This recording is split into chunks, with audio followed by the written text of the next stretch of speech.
All right. So let's see here. How has Doomed and Stone grown to what it is today?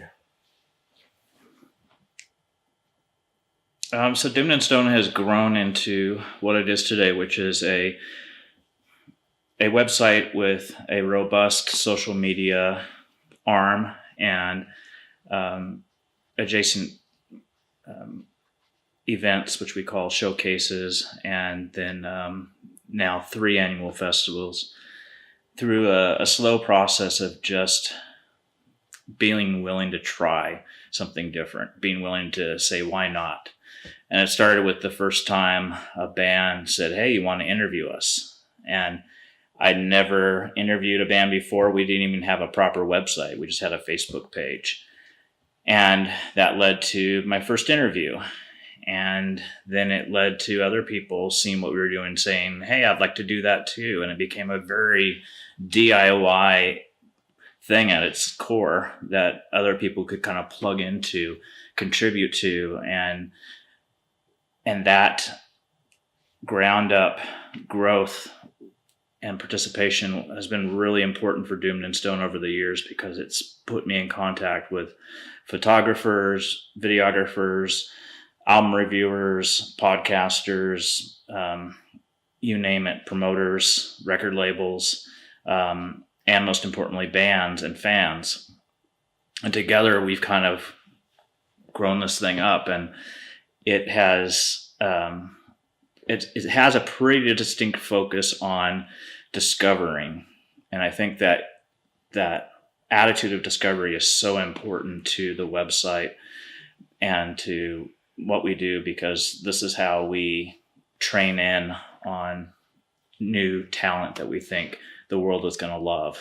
And in a way, we've become sort of taste testers, music scouts. It's really exciting to share a single from a band like Year of the Cobra out of Seattle, and then to watch your fellow bloggers share it, and then their fans start reading it, start listening to it. Their readers start listening to it, and then before you know it, Year of the Cobra is playing Psycho Las Vegas and international festivals and going on tours. That is what gives me my satisfaction. That, and also helping to foster newer contributors who are a little rusty in their writing, not quite confident about their interviewing, and before you know it, they're at the top of their game. So Melissa, who's my executive editor, she was so shy when I first presented her with the possibility of interviewing. She didn't think she could do it, and but I coached her through it. And her first interview was with Scott Weinrich, who had just gotten Spirit Caravan back together again, and ever since then, she has been just on top of her game. And those are the type of things that I think give me pleasure and satisfaction above and beyond the simple reporting on what's happening or the ego trip of being let in backstage to see, a band in a green room.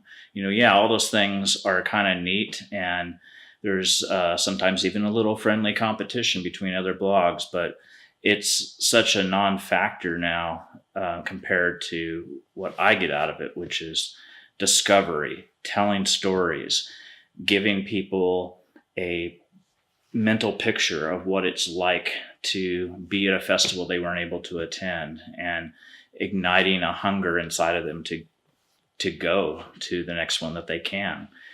That's really what Doomed and Stone has become. And where it's going in the future, we'll see. Whatever I do, my philosophy is I want to have fun with it. So if we're not having fun, then we have to take a second look and say, is this what we started out to do? Because none of us are really predicating our living on it, at least not yet. And with that in mind, we can approach it professionally without the pressures of it being our sole source of income. And so I hope that feeling of fun and inspiration and connecting with people, hearing exciting new music will continue to fuel our growth in the future. So, where is it going? That's the next question. I don't know if you want to get into like possibly becoming a record label or something like that, but I think that would be pretty cool. Okay, yeah, I could talk a little bit about that. Just whatever you feel like doing. Mm-hmm. Yeah, in terms of just like a future projection of what you would like it to come or become. Yeah. As I look into the future of what I'd love for Doomed and Stone to become, let's say if I had adequate funding and I was able to assemble my team. I've always had this fantasy of just having us all together in one place, maybe even just like the third floor of some abandoned building, one of those lofts downtown that looks like kind of an old warehouse, and it's got these big pillars in it, and we kind of assemble our row of computers, and we have furniture there for interviews, and we just make it sort of an all-purpose shop where we can actually operate like a magazine. And maybe we even have a printing press there. I mean, a place where we could actually do some cool stuff with, maybe a monthly print magazine, creating our own merch, having interviews, having bands come through for like a daily 3-hour show. That to me would be so much fun. And I would love to really professionalize the operation and see if we could give, like Metal Sucks a run for their money, or even become the next Revolver. One thing that I don't feel is too far removed from us is becoming a record label. And that's because we've already made a name for ourselves with our compilations. And we've introduced a lot of bands to the world through our compilations, definitely through our writings, but the compilations on Bandcamps are always bestsellers. We put out about a dozen so far, and given away for free, hundreds of thousands of copies over the last 3 years. And so, I feel like that is something I would love to make a reality. Just getting closer and closer to understanding what we want to do and how we'd go about doing it. Getting some people with me to work on it in a dedicated way, and seeing what happens, because we have so many young bands and some older bands too that aren't really getting a platform to get their music out there other than the digital space. And the digital space is great because you can get it up there, you can get it out there immediately, you can control what it looks like, what it feels like. The problem is it's then mired in a sea of millions of choices. And just like the phenomenon of information overload when it comes to keeping track of the news, the same problem is plaguing the world of music, where people have too many choices what to listen to, so they shut it all off and they stick with a known and trusted source. So that's why when something premieres through a known and trusted source like Vice, Noisy on Vice, it will get a lot of listens, even if people wouldn't normally venture out to find that band or even that style of music. And I think a record label in many ways functions in the same way. As people get enamored with a record label like Ripple Music or STB or, Relapse Records, Rise Above Records, Easy Rider, now Riding Easy. And they trust what comes out of there because that brand, that record label has established themselves consistently as a trusted taste tester. And I believe that Doomed and Stone definitely has that potential. If you've looked at our debuts this year alone, even this month alone, you will see bands that are absolutely top notch, that have no record label, and we are that close to making that dream a reality for them. So I think that would probably be the most logical next step, even before we look into things like print media or my dream of just kind of assembling everybody on a third floor loft in the middle of some downtown area and make this cool hangout. I think the record label is something that could be done in my home, to start with, and see where it goes from there. Do you have you talked to anybody, like any investors or anything like that? No, not yet. You just gotta kind of. I'm gonna put together my deck first and have some kind of a presentation maybe that I can put together. After all, it's what I went to business school for, so I might as well at least put that much knowledge to good use. Yeah. How to write a business plan and presentation. I've been to enough business plan competitions. I kind of know how to do that stuff. I'd love if some crazy investor who's got a lot of love for this music would fund us. So how much money do you think you would need? I don't know, to be honest with you. Like, I would have to research it. I guess a lot would depend on where we end up being located.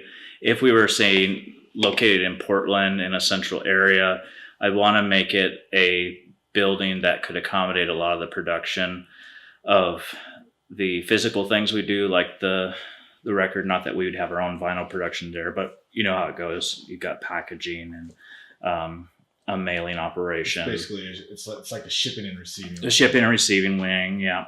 But important to me would also be to have a space where writers could come together and bounce off each other. We don't have that right now, and then amongst our team of longtime 2, 3, 4, 5-year contributors. And as powerful as a virtual format of communication can be for something like Doomed in Stone, there is so much value to having physically people located in the same place talking to one another. I think we could absolutely take this to another level. And I haven't priced it. So that would be my next step, is to figure out how do we do that, because you have to accommodate real estate, you have to accommodate the expenses of running your business, the taxes, all those things. So like I said, for me it's like switching gears from the hobbyist, the serious hobbyist, to the professional. And I've been inside the music industry now for 5 years. I have a pretty good idea of how people do things. I'm still a little bit lacking in terms of the financial specifics of like what it would cost to start up a record label or things like that. And I'd need to do some homework on that. I'm not even sure how much of there are a lot of things that seem like really closely guarded secrets that aren't just published on the net, like, how to negotiate with a band for a festival appearance. And that's something that we've had to learn by doing it. And so I imagine a lot of this would be learned by doing. But man, if I were able to relocate in a major city, assemble my team and just tackle this, I could definitely manage this operation knowing what I know and just doing what I've done part-time. I could make this grow into something really cool. I'm confident of it. Yeah, and obviously a bunch of other people are too, because I was like, this guy's like set up to be a start a record company, and I talked to you about it, and you're like, yeah, about 5 other people have told me that too. So It's kind of like must be in the ether or something. Yeah, I think it is. I mean, it's almost like the time is ripe, and it's just a matter of really taking some steps out and doing it. And I have talked about it with some people who have done their own record labels, just kind of airing the idea. And they've given me good advice in terms of, taking my time to really think it through, not rushing into anything, but also encouraging me to follow through with it if it's a genuine passion. Yeah. So like record companies, what do they just, front the money for the record, and then they get a little bit of cash off of it, like on a record sales? Is that yeah, basically. I mean, I still have to do some more legwork in terms of how that works with everybody, But yeah, you know, there could be different arrangements from, you know, fronting the cost of the production and giving bands a certain amount of that to sell for themselves, or being the sole funnel through which everything gets sold and then giving the band, you know, a certain percentage based on sales. Or, you know, with the bigger bands, obviously you're going to have a more incentivized contract, which would include some money up front. Yeah. Yeah. Right now I'm just thinking about, you know, cost of infrastructure and salaries and things like that to get a staff together. Yeah. And that gets usually like in the hundreds of thousands of dollars. Yeah. So, you know, if we're talking about a price tag, we're definitely talking about something that could be easily a $200,000 to $500,000 operation if I wanted to, you know, get a website designed and, you know, but I think it would still be important to stay focused on our competencies, the things that we've proven to do well. So print, we haven't done anything with print before, so that would be a new venture. I feel like one leg at a time would be important. You know, let's continue to do what we're doing well in the web space. Let's get a better website, more well developed. And then let's get our writers, you know, compensated, which isn't something we've been able to do. And then there are certain team members who are willing to give their full attention to a record label if we go that way. So that would be the next thing that we've dabbled in digitally. We just haven't dabbled in physical releases. So that would be a bit of a learning curve for us, as well as we've done some with shipping and receiving by virtue of our merch with t-shirts and so forth. But do you do that here, or do you sub that out? I sub that out, yeah. And that person's in LA. Yeah, that's Elizabeth Gore in LA. Yeah, because that's something that, you know, we're recording right now, so we're in the process of writing and recording. And once the album comes out, we're really wanting to hit it hard. You know, yeah, we want to go to the East Coast and just hang out. You know, just I'm not really sure how we're going to set it up, but that's kind of we're like, we're going to New York.